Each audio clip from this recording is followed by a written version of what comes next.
The Syrians' numbers were dropping with each encounter. So far, only 55 of the 163 people who left the base camp have survived. Fortunately, the walled city was very close, just after the Victoria Bridge and behind St. Laurent. Even though the remaining section was very short, the Victoria Bridge and St. Laurent itself were very well-known dangerous locations among Montillon residents.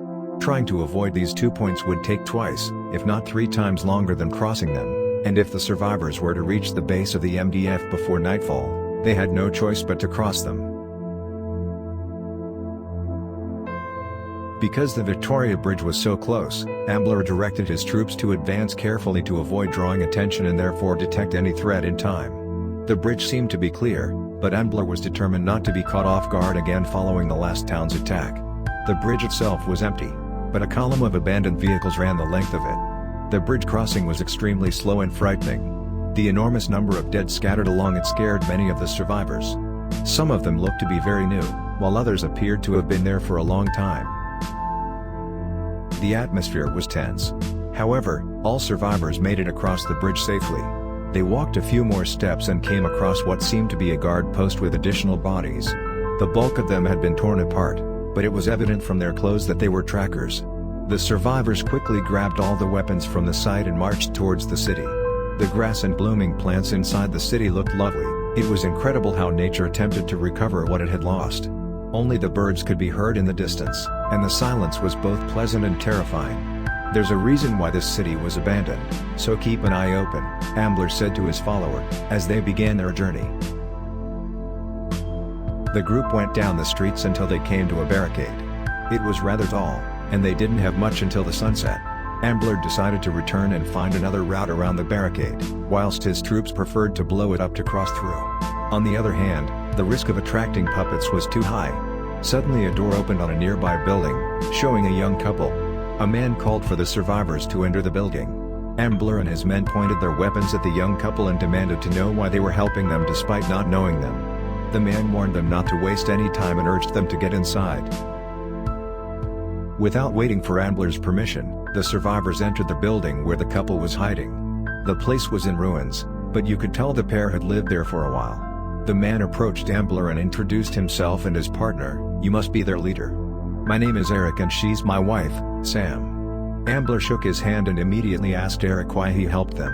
Eric said that he would rather have them there in silence than make noise in the streets, drawing the puppets' attention. Ambler understood and realized that Eric knew more about this city than anyone else. "Do you know how to get out of this place?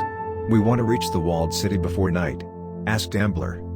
Eric told him that he knew the fastest way to get there, but he would only guide them after they helped him obtain a crate of supplies from the military camp in the main plaza.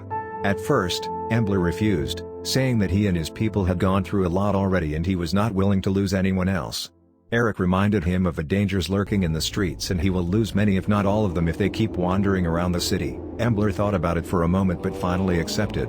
He would show them the path to the walled city once they had all gone to the military camp to help Eric obtain the supplies. Eric apologized for being a pain in the ass, but he couldn't get rid of them all by himself. But if Ambler's men helped him, they could do it easily. Eric took the group to the main plaza. All 55 survivors went there. In any case, they had to run somewhere else. They didn't leave anyone behind. Soon after they began their attack, as Eric said, this was an easy task as each Syrian soldier had to care about one puppet rather than many. The way was cleared after a few minutes of killing the puppets with their blades, and the entire group moved into the camp. The group was gathering all the supplies at the camp so that Eric could take them. As promised, Eric approached Ambler and indicated how to go to the walled city. Ambler invited Eric to join them at the MDF headquarters, but Eric declined. Meanwhile, Sam was looking for blankets and pillows amid the camp tents. She discovered some lockers inside one of the tents. She began to pick the locks to see if she might find something interesting for her collection. She was about to finish when a puppet appeared from one of the lockers and attacked her. She cried out for help while lying on the ground. Everyone dashed into the tent she was in. With his machete, one of the survivors killed the puppet. It was, however, too late. The puppet ripped a piece of her neck off. While she was bleeding to death, Eric grabbed her and held her in his arms to soothe her. Sam died shortly after expressing her love for Eric with her last breath. Ambler attempted to console Eric by inviting him to join the group and return to the walled city. Eric, on the other hand, looked at Ambler and stated, "I've lost the only thing I had worth living for." Eric then pulled out his handgun and shot himself in the head. Everyone was taken aback by what had just occurred. A horrible growl returned as the gunshot echoed across the city, and soon a swarm of puppets attacked the location. Ambler immediately led his group, following Eric's instructions to flee the city. The survivors were exhausted, but they couldn't stop since more and more puppets appeared with each step. After many alleyways, the group was able to exit the city, and the walled city could be seen in the distance. That was all. Their objective was within striking distance. Even if their legs urged them to, they couldn't stop now. The horde was too large to confront. Meanwhile, an MDF lookout spotted the incoming horde and informed all defensive forces. To exterminate the horde, machine guns, mortars, and cannons were strategically deployed.